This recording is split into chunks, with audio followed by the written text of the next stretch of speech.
Take two. My puppy refuses to not make noise while I record. She will be super quiet and sleeping, but the minute I start talking on a video, she immediately finds the loudest thing she can play with to play with. So, anyway. Hi, my name is Natalie. I am a nursing student and I talk about nursing content and life in general. If you've been to my channel before, welcome back. If you haven't, welcome. Maybe consider subscribing and following along. We would love to have you. When I say we, I mean me and the mouse in my pocket. Mostly me and my sisters. We would all enjoy to see you guys join in. So today I want to talk about procrastination in nursing school and how it's a little bit different. It doesn't hit the same as when I was in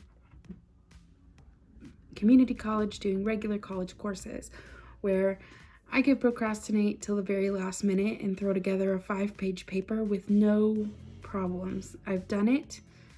I did a very large paper in my English class several years ago. And I did all of the research for it and the whole paper the day before it was due. Things aren't like that in nursing school. It's a little bit different. There's a lot of assignments. There's tests every week. There's so much going on at all times that time management is forced upon you. You physically, mentally cannot procrastinate or you will fall behind and be in huge trouble. So first things first, I use my planner a lot. So if you look at this one, this is week 2. This is week 1. I have my classes on Tuesday and Wednesday. Monday, which is the 31st, which is in a month prior, I teach. And then all of my assignments are due on Sunday this week, which includes a quiz and 2 labs. I know for a fact that I cannot do all of these on Sunday. This quiz is going to take me at least a full day of those to get done because it is a take-home quiz. Luckily, I've already studied the section and I know quite a bit about what may be on the quiz because it was on our final. But in order to take the time and actually get the grade and do the work, I'm going to have to do it on one of these days, or even up into these days before I go to class. And then labs, I'm also going to have to do the labs before they're due, which means that I'm going to have to start working on them here and here, and work on them through here. So they're pretty decent sized labs.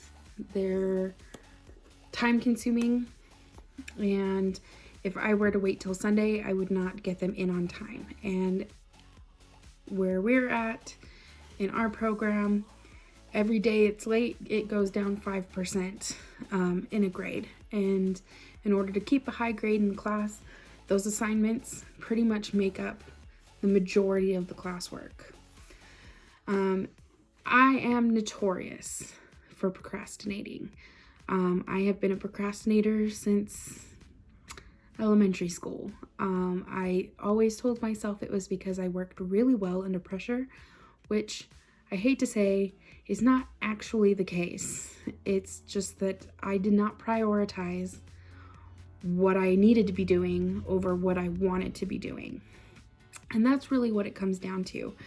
Are we procrastinating because we don't want to do it?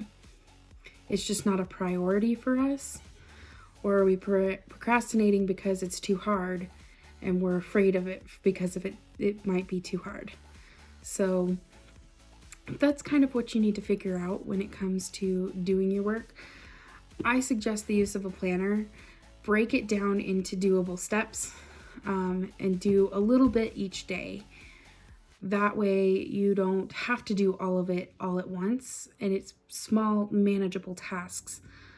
But also talk to yourself and decide why you're not doing it. Is it because it is too difficult, or you feel like it's too difficult, or is it because you've prioritized something over that? And really, if it's the second thing, I would say take a look at your priorities and your priorities list. Why is something beating that out? Is there a way to make your higher priorities more manageable so that you have more time to add in a new priority, which would be your schoolwork? So it's a game of figuring things out. Next, I would say let's try to start a new habit. I use my planner every day, but I also use a scheduling planner. Oops. So let's go. This is my schedule planner. And in my schedule planner, I like to block out time. So you'll notice here that I have blocked out time during the day. This is when I teach. This is when I have class. These are my study hours. So I have 4 days where I study in the evening. This opens all that time for me to go to work and to have a job.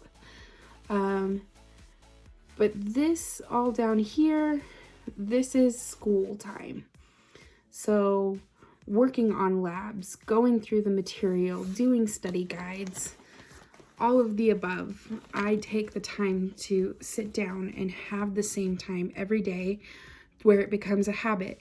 At 5 o'clock, I sit down at my computer and I start to study. Right now I'm on break, so I don't really have a routine, but having routines and having that time blocked out is going to make it a lot easier for you to sit down and work on your tasks. So write yourself a to-do list. Keep everything organized. Put your priorities in order on what you need to get done. And if there's something really large, break it down into smaller doable tasks and block out the time for it. So between 10 a.m. and 11 a.m., I am going to work on this project. I'm going to work on this particular homework, or I am going to work on this particular study guide. And that's what I'm going to do during that time. I'm not going to work on anything else, just that. And when that time passes, then move on to the next task. But do it days in advance so that you have multiple days to work on it, especially if it's something that's more difficult. If it's something that's easy, knock it out really quickly during that time. I'm going to set aside a half an hour to finish this one assignment that's super easy, and then cross it off of your list. But make sure, especially those bigger projects and those bigger assignments, block off time where you spend a specific amount of time working on that specific thing. So going back and forth between projects and homeworks and study guides and things like that is going to take up a lot more brain space and a lot more mental capacity to go from one to the other, back to the other, back to the other. But if you have a dedicated time for each specific task, you know that, okay, I only have an hour. I'm going to do as much as I can in that hour. Or I have 30 minutes here. This is how much of this I can get done in 30 minutes here. Especially if you're sitting down and you're doing long hours of study, break it up into different tasks. And that'll kind of keep you from getting bored with one thing as well. Because if I spend 3 hours on microbiology, I'm going to be super burned out on microbiology. I'm not going to want to do it. But if I take an hour every day or an hour and then move on to something else, I think that's more manageable. But if I'm looking through micro, I'm going to read through my study guide once, and then I'm going to go to anatomy and I'm going to read through that study guide once, and then I'm going to go switch to this other class, and I'm going to do that. And you just keep skipping back and forth, it's going to be a lot more tedious. Whereas if you're like, okay, between this time and this time is micro, between this time and this time is anatomy, and in between those things, I'm going to give myself a break and relax for a little bit.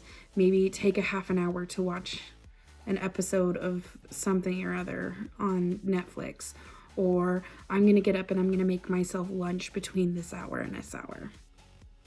So these are all types of things you can do, but blocking out that time makes sure that you are actually setting a time aside and you're prioritizing what you want to be doing during that time. And this is all about priorities, and making it a habit is something that's going to help you with your procrastination issues as well. Because if you've set that time aside, you're not going to wait until the day of to do it and sit in front of the computer all day trying to work on a project that you could have done in steps during the week. You are actually going to get to the end, put the finishing touches on, and submit. You have to prioritize some time for yourself as well. If you're coming home from class and going directly into an assignment, which I am notorious for, I may procrastinate, but I also do things the night of class. You're going to get burned out really, really quickly. In your schedule, you need to schedule you time where you don't have to worry about what assignments are done. And the fact that you've scheduled them in to all the time where you have scheduled things to do and priorities to tick off your checklist, you're not going to feel guilty about sitting and watching a TV show or sitting in the bathtub or going for a walk. You're not going to feel guilty because I should be studying or I should be working on this assignment. You're going to feel good because you have a time set aside for that assignment. You have time set aside for that study time. And you can relax in peace knowing that that is your time. That is the time you've set aside for you. And you don't need to feel guilty about anything. So don't procrastinate your me time either. Always schedule it in. But if you think about it, there are lots of hours during the week, and this applies a lot better to people who are not working. If you're working during nursing school, your schedule is going to be a little bit tighter. Does that mean that you shouldn't schedule me time? No, it doesn't. It just means you need to be more careful about what time you schedule to what. So your big project, you need to schedule more time for that. So schedule, if you need 3 hours to finish it, schedule 45 minutes per day leading up to where you're working on that project. So 45 minutes, and then take a 15-minute break, and then work on something else that is less important but still needs time. Block scheduling is a really cool concept that I've seen recently that I really, really like. If you know your schedule, your regular schedule well enough, like what is your commute to get to work? What is your commute to get home? If they're different, sometimes they can be depending on traffic and things like that. And you know how long it takes, so you know when you're going to be coming in the front door, when you're going to be making dinner, when you're going to need to sit down and study. Block scheduling is actually an excellent idea when it comes to kicking the habit of procrastinating, because each minute of your day, more or less, is scheduled out. So you're going to know that you have 3 hours in the afternoon or the evening to go through your studies. Or you know that you have dinner at 6:30 and it takes you a half an hour to make dinner. So you schedule out an hour for dinner and then you get back into your studies. But putting this all together, I would say that number one, your planner is going to save you every single time. Number two, you need to prioritize your work. It's very important, and in nursing school especially, I know where I go to nursing school, we have to turn in every assignment, whether it's graded or not, or we are kicked out of the program. So every single assignment, period. So you know that if you're scheduling those in, they're gonna get done. So use your planner, time block, make sure you're accountable to your planner for what you're scheduled to do during certain times. Four. Know your regular schedule. What is your work schedule? Do you have a work schedule? What is your schedule with your kids? What is your schedule with your significant other? What kind of obligations do you have outside? And make sure that you account for those things in your planner, and you know how much time you're going to spend on each of those things. That way you know when you get home how much time you have, and block it out. And finally, procrastination, it's a hard habit to break, and this is all about habits. So start making new ones that make it easier to break old ones. Set a specific time of day to do things, and do it every single day until it sticks. And write it down. Hold yourself accountable and write it down so that you always know what you should be doing. Because once you do that, you might not need to plan it out so strictly anymore. You might not need to block schedule. You'll just know that between these times, this is what I should be doing. And third, fourth, fifth, who knows? I've lost count. Take care of yourself. If you are mentally exhausted, it doesn't matter what your assignment is or when it's due or how much time you have. If you're mentally not there anymore, you aren't going to get anything done. So schedule in time for yourself. And that's really all I have on procrastination. I really hope that you enjoyed this video and that you will consider subscribing, and I hope to see you guys soon in another video.